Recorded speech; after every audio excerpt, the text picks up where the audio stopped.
Assalamualaikum warahmatullahi wabarakatuh, pemirsa Ilham TV. Kisah kali ini datang dari Rahim Jung, ayah dari seorang penyanyi muslim asal Inggris yang bernama Haris J. Rahim Jung lahir dari seorang ibu ateis dan ayah seorang muslim namun tidak begitu religius. Oleh karenanya Rahim kecil tumbuh sebagai seseorang yang meragukan keberadaan Tuhan dan tidak percaya pada agama apapun. Lalu bagaimanakah awalnya dia bisa mengenal dan mendapatkan hidayah Islam? I was literally inside a party. Music and people and everybody was there in this big party. And my uncle, he had recently become religious. And it was Ramadan. I didn't even know it was Ramadan. And he came and he knocked on the door of the party and he knew I was there. And he called me and he said, I want you to come to the mosque tonight. I said, I'm here with my friends. I said, uncle, please. And another day, no problem. He said, no, tonight. And again, I said, I can't leave. And he said, I'm not arguing, I'm telling you. And I didn't know it was Laylatul Qadr. And he took me to the local mosque. And I remember the dua in the Qunut. And I wasn't joining in, I was sitting at the back of the mosque. And I felt the power. Ameen. I remember saying, I just sat there and I said, look, God, I don't know if you're there, but I tell you this, I'm not giving up my lifestyle. I said, I'm not giving, my life is too good. I said, if you want this for me, then you have to do something, you have to show me. From then, things started to just go down and down and down and down until I genuinely feared that I was losing my mind. I was unable to function properly. I was unable to work. I was unable, my relationships became sour and all went wrong and my career went wrong. Everything went wrong. And really, I went into a spiral which led to a sort of breakdown. I was so lost. And I remember one day, one of my cousins, he took me, he met, again, same thing, the son of my uncle who took me to the mosque. He took me to meet somebody, an imam. And I remember the imam kept saying to me the same thing. He was talking, he kept saying, traveling with no direction. And I felt that I was moving, but I didn't know where I was going. I didn't know what was the point of life. I didn't know what was important. And I remember I was in this job and I fell asleep. I fell asleep in my chair. I just remember waking up. Brother, I felt like, I can't explain it. I felt like I was floating in the middle of the universe with nothing. I didn't know who I was. I didn't know where I was going. I didn't know what was happening. I just felt this crisis. Masalah demi masalah datang silih berganti karena perkataannya yang menantang Tuhan. Perlahan sejak saat itu ia mulai kehilangan pekerjaannya. Hubungannya dengan sang kekasih pun hancur hingga membuatnya stres atas kesulitan yang ia dapatkan. Dari situ dia sadar bahwa Tuhan itu memang ada. Sampai pada suatu ketika ia membuka dan membaca Al-Qur'an, Allah menjawab kegelisahannya dalam sebuah ayat.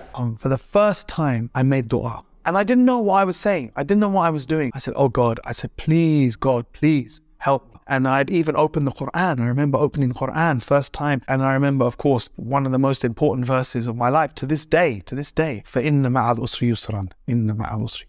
This difficulty that you're in, it will come to an end. It will come to an end. And I remember just holding on to that.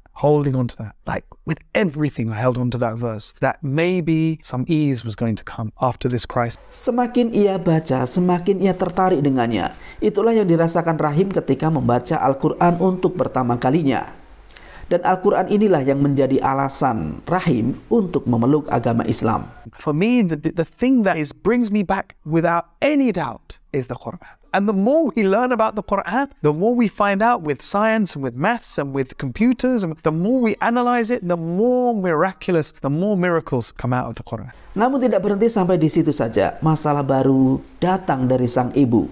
Begitu mengetahui putranya itu masuk Islam, dia menjadi sangat marah dan kesal terhadap keputusan putranya itu. Tetapi tak berselang lama, sang ibu divonis mengidap kanker. Dan di akhir hidupnya, alhamdulillah, dia bersyahadat melalui perantara salah satu cucunya. My mother's all the time, this something was in her heart. It was against religion. It was against faith. It was against religious people. And it didn't really change. Even after 15 years, if I was praying, she would walk in the room, she would go like that. But she became sick. It was cancer. She had cancer. Then she came to me and she said, I need to have a serious conversation with you. She said, look, I've told your brother and your sister that when I die, I want to be cremated. She said, that's my wish. I said, no problem. Whatever you wish is your wish. I said, but hold on. I said, but have you thought of the practicalities? What's going to happen? She said, what do you mean? She said, well, look, I said, if you die here in our home, I said, some strangers are going to come and take you. I said, who are these people? I said, they're just paid undertakers. They're going to come and take you. I said, then they will undress you. I said, then they will pump you full of chemicals to preserve your body. I said, then they will put makeup on your face. Then they will do your hair. Then they will put you in a dress. I said, who are these people? She said to me, she said, what's the alternative? I said, your sons will carry you and no one will see you and your dignity will be preserved at all times. I said, and you will take them to the local center. I said, your daughters will wash you. And I said, you'll be wrapped in a simple white cloth. And I said, and you'll be buried in the ground within one day. She said, that's what I want. Now I've got a problem. She's not Muslim.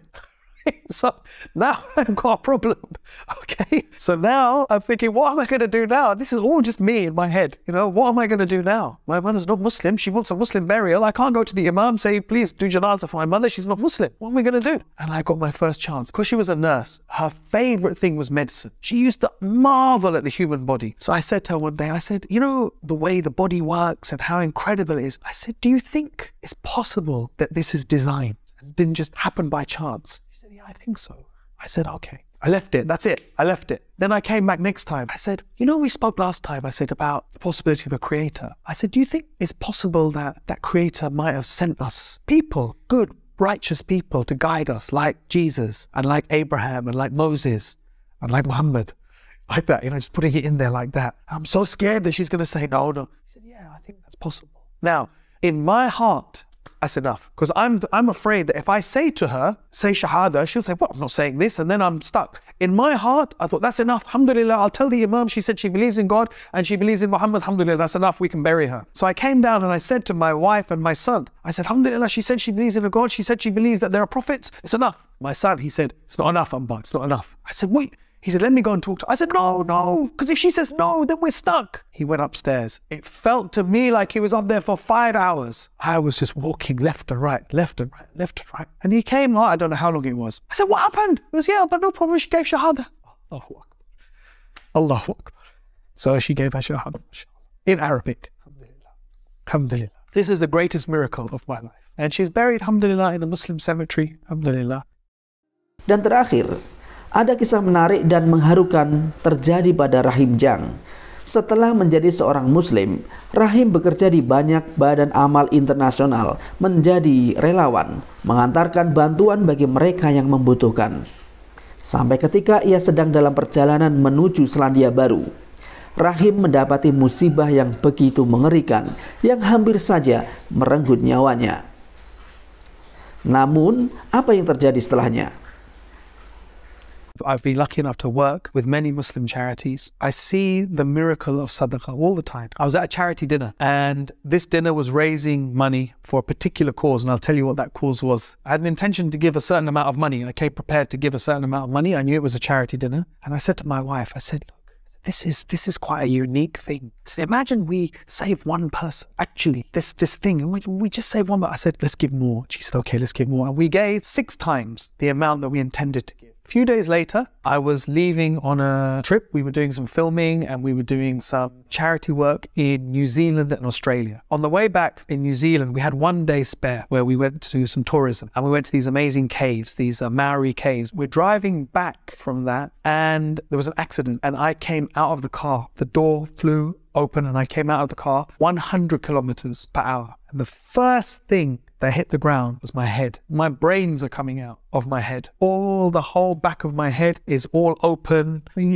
mean, it's unbelievable because I just bounced along the road. I bounced along the road. And I remember when the ambulance came, I was just sitting there. I didn't lose consciousness. I was sitting there on the side of the road. There was a blanket over my head and I remember she lifted up my back first of all and all the skin on my back was gone. And then she lifted the blanket off my head and she saw my head injuries and immediately her voice changed and she said, I want an emergency airlift. We want helicopter airlift now. Extensive head injuries, side of the road. I need an emergency airlift now. And they sent a helicopter and I had to be taken by helicopter. From the moment of the accident, Allah knows I was fine. My heart was fine. Every doctor I met said the same thing to me. They said, you had a miraculous escape. When I was in the hospital, they were searching me for brain damage. They said, no sign of any brain damage at all. And in my heart, I knew 100% what that miracle was. Because that fundraising dinner, which was just a few days before I left, for New Zealand and Australia was for the people of Gaza. It was 2014, and you remember the attacks on Gaza in 2014? And this was for a brain